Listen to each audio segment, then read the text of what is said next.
ఆస్తి నీ పేరు మీదకి రాయాలంటే నువ్వు 15 నెలల్లో పెళ్లి చేసుకుని నాకు కన్సీవ్ అయ్యే విషయాన్ని చెప్పాలి అని ఇక కండిషన్ పెట్టిన దశరథ షాక్లో జోష్న. అసలు జోష్న ఏం చేయబోతుంది, దశరథ ఏం చేయబోతున్నాడు, అంతా ఎలా జరగబోతుందో తెలుసుకోవాలనుకుంటే ఇప్పుడే మా ఛానల్ తప్పకుండా సబ్స్క్రైబ్ చేసుకోండి. సబ్స్క్రైబ్ చేసుకుంటేనే టీవీలో కంటే ముందుగా మీరు మా వీడియోని ఛానల్లో చూడవచ్చు. పక్కనే ఉన్న గంట సింబల్ మీద క్లిక్ చేసి నోటిఫికేషన్స్ ఆన్లో పెట్టుకోండి. అప్పుడే మేము చేసే వీడియోలు మీకు రోజు వస్తాయి.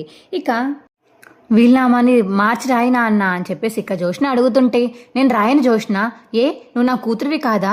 9 నెలల్లో బిడ్డని కనలేరా? 5 నెలల్లో పెళ్లి చేసుకోలేరా? 5 నెలలు కూడా కాదు, నేను ఇంకా నీకు ఎక్కువ ఇచ్చాను, 15 నెలలు ఇచ్చాను. అది సరిపోదా నీకు? నీకు ఒకవేళ ఆస్తి కావాలంటే నువ్వు పెళ్లి చేసుకోవాల్సిందే అని చెప్పేసి ఇక దశరథ అంటుంటే, ఇదెక్కడి వింతరా దశరథ అని ఇక శివన్నారాయణ అంటాడు. ఏంటి నాన్న, నువ్వు కూడా జోష్నకే సపోర్ట్ చేస్తావా? అవునరా, నేను తనకే సపోర్ట్ చేస్తాను. నీకు నీ కూతురు కాబట్టి నీ ఆస్తి కూతురికి వెళ్ళాలి, అంతేకాని వాడికి ఎలా రాస్తావు నువ్వు? సరే పోనీ నీకేమన్నా ముఖ్యమైన ఆస్తులుంటే అది జోష్నకి ఇచ్చేసి మిగతావి కార్తిక్ గడికి ఇచ్చినా పర్లేదు, కానీ 15 నెలల గడువు ఏంట్రా, నాకు అర్థం కావట్లేదు అని చెప్పి శివన్నారాయణ అడుగుతుంటే, అది కాదు నాన్న, ఇందాక సుమిత్ర అని జోష్నని పిలిచింది. జోష్న వచ్చి సుమిత్ర దగ్గర కూర్చుంది. ఇద్దరు బాగానే మాట్లాడుకున్నారు. పెళ్లి టాపిక్ వచ్చేటప్పటికి, అమ్మ నువ్వు కోలుకో, నేను తర్వాత చేసుకుంటాను, ముందు నువ్వు పూర్తిగా కోలుకో, తర్వాత చూద్దాంలేమ్మా అని చెప్పేసి అనేసి వెళ్ళిపోయిందే కానీ వాళ్ళ అమ్మని ఆనందపరచడానికి కనీసం అమ్మ నేను చేసుకుంటానమ్మా, నువ్వు జాగ్రత్తగా ఉండు, నువ్వు ధైర్యంగా ఉండు అని ఒక్క ముక్క నోట్లోంచి రాలేకపోయింది జోష్నకి. సుమిత్ర తన పెళ్లి గురించే బాధపడుతుందని డాక్టర్ చెప్పారు. సుమిత్రకి మెంటల్ కండిషన్ అసలు బాగాలేదు నాన్న. డాక్టర్ ఏం చెప్పారో తెలుసా? నువ్వు కూడా వినే ఉంటావు కదా, ఇలాగా ఇప్పుడు జోష్న పెళ్ళి ఎక్కడ చూడకుండా సుమిత్ర చనిపోతుందో ఏమో అని చెప్పేసి తలలో టెన్షన్ పెట్టేసుకుంది సుమిత్ర. ఆ టెన్షన్ వల్లనే అలా బాధపడి భయపడిపోయింది. డాక్టర్ అదే చెప్పేసి వెళ్ళారు. అది దీనికి తెలుసు కూడా వాళ్ళ అమ్మ పిలిచినా అడిగినా సరే నేను అప్పుడే చేసుకోను అని చెప్పేసి టెన్షన్ పెట్టేసింది వాళ్ళ అమ్మని. ఆవిడేమో ఇంకా తనకి పెళ్ళి అవ్వదేమో, తిన్న పెళ్ళి అయ్యేటప్పటికి నేను ఉండనేమో, చనిపోతానేమో అని టెన్షన్ తోటి బెదిరిపోతుంది మా సుమిత్ర.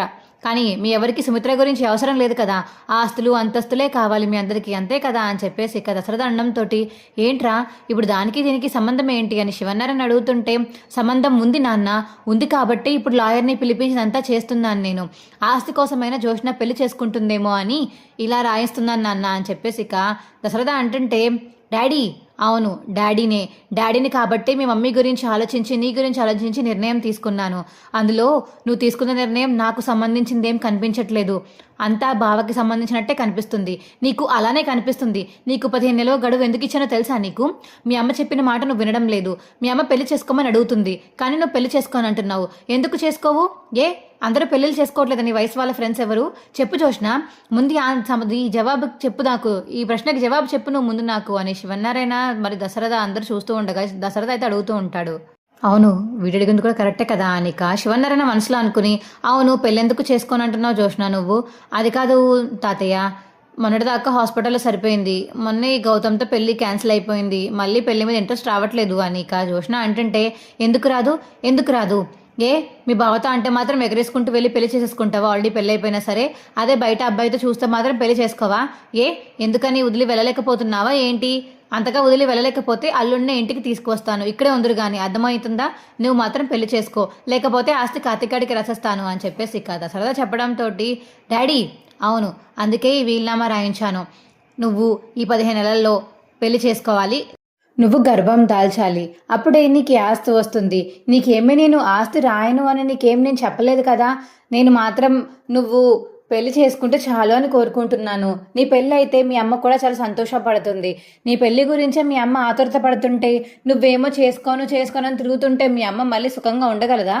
ఎంత మాత్రాన ఆపరేషన్ చేయించినంత మాత్రాన మీ అమ్మ బతికింది అంతే, మానసికంగా చనిపోమంటావా? లేదు కదా, మీ అమ్మ కోసమని నేను నిర్ణయం తీసుకున్నాను అని దశరథ చెప్పడంతో, రే దశరథ అందుకని నిర్ణయం తీసుకున్నావా? అవును నాన్న. సుమిత్ర ఎంత చెప్తున్నా జోష్న అసలు పెళ్లి చేసుకుంటాను అని ఒక్క మాట కూడా మాట్లాడలేదు. అందుకనే నాకు చిరాకు వచ్చి కోపం వచ్చి ఇలా ఆస్తి విషయంలో కానీ తేల్చకపోతే అప్పుడే కానీ తను పెళ్లి చేసుకుంటుందేమో అని ఇలా ఆస్తి రూట్ నుంచి వచ్చాను నాన్న అని దశరథ అంటాడు. అంటే ఇప్పుడు ఆస్తి కోసం భయపడితే పెళ్లి చేసేసుకోవాలి నాన్న? నేను ఆస్తి కోసం భయపెడతాను అని చెప్పలేదు నీకు. నేను మీ అమ్మ కోసం పెళ్లి చేసుకుంటావని ఇలా కండిషన్ పెట్టాను. మీ అమ్మ ఎంత బతుకులాడుతున్నా నువ్వు చేసుకుంటాను అని చెప్పేసి ఏం మాత్రం ఒక్క మాట కూడా అనట్లేదు కాబట్టి ఆస్తి కోసమైనా చేసుకుంటావని ఇలా పెట్టాను. నీకు ఒకవేళ ఆస్తి వద్దకపోతే వదిలే, 15 నెలల తర్వాత నువ్వు నీ ఇష్టం వచ్చినట్టు తిరుగు. ఈ ఆస్తి మాత్రం కార్తీక్ వాళ్ళకి వెళ్ళిపోతుంది. అంతేకాని నువ్వు ఇప్పుడు పెళ్లి చేసుకుని నీ కడుపు పండిందంటే ఈ ఆస్తి మొత్తం నీదే అవుతుంది. అలాగే అందులో రాశాను, అర్థమైందా అని చెప్పేసి ఇక దశరథ చెప్పడంతో అర్థమైంది, బాగా అర్థమైందిలే. నువ్వు బావాళ్ళకి ఎలాగైనా ఆస్తి రాసిద్దామని ప్లాన్ వేసుకున్నావు కాబట్టి ఇప్పుడు ఇలా చేస్తున్నావు కదా. నేను నీకు ఇంత చెప్పినా నీకు అర్థం కాకపోతే నేను ఎవరు ఏం చేయలేరు జోష్న. నేను సుమిత్ర కోసమే నిర్ణయం తీసుకున్నాను. నువ్వు పెళ్లి చేసుకునే పిల్లల్ని కంటే ఆస్తి నీదే అని నేను నీకు చెప్పాను కదా, అది నీ చేతులారా నువ్వే చేసుకోవాలి. పెళ్లి చేసుకుని పిల్లల్ని కను, ఆస్తి తీసుకో. అంతకుమించి ఇందులో ఏమీ లేదు. ఇంకా అంతకుమించి ఇందులో మాట్లాడడానికి కూడా ఏమీ లేదు. ఇక ఎవరి పని వాళ్ళు చూసుకోండి అని చెప్పేసి దశరథ చెప్పడంతో మంచి నిర్ణయమే తీసుకున్నావు దశరథ. జోష్న నువ్వే ఆలోచించాలి, సుమిత్ర గురించి ఆలోచించాలి, నువ్వు పెళ్లి చేసుకోవాలి అని. ఇక శివనారాయణ అనేసి అక్కడి నుంచి వెళ్ళిపోతాడు.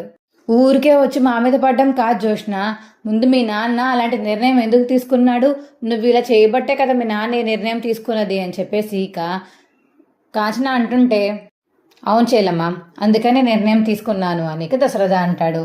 ఛే అని చెప్పేసి ఇక జోష్న అయితే రూమ్లోకి వెళ్ళిపోతుంది. వెనకాతలేక పార్వతం కూడా రూమ్లోకి వెళ్ళిపోతుంది. మా వీడియో మీకు ఎలా అనిపించిందో కింద కామెంట్ సెక్షన్లో తెలియచేయండి. మా వీడియో కనుక నచ్చితే మా వీడియోని లైక్ చేసి తప్పకుండా మా ఛానల్ సబ్స్క్రైబ్ చేసుకోండి. పక్కనే ఉన్న గంట సింబల్ మీద క్లిక్ చేసి నోటిఫికేషన్స్ ఆల్లో పెట్టుకోండి. అప్పుడే మేము చేసే వీడియోలు మీకు రోజు వస్తుంటాయి. Bye friends.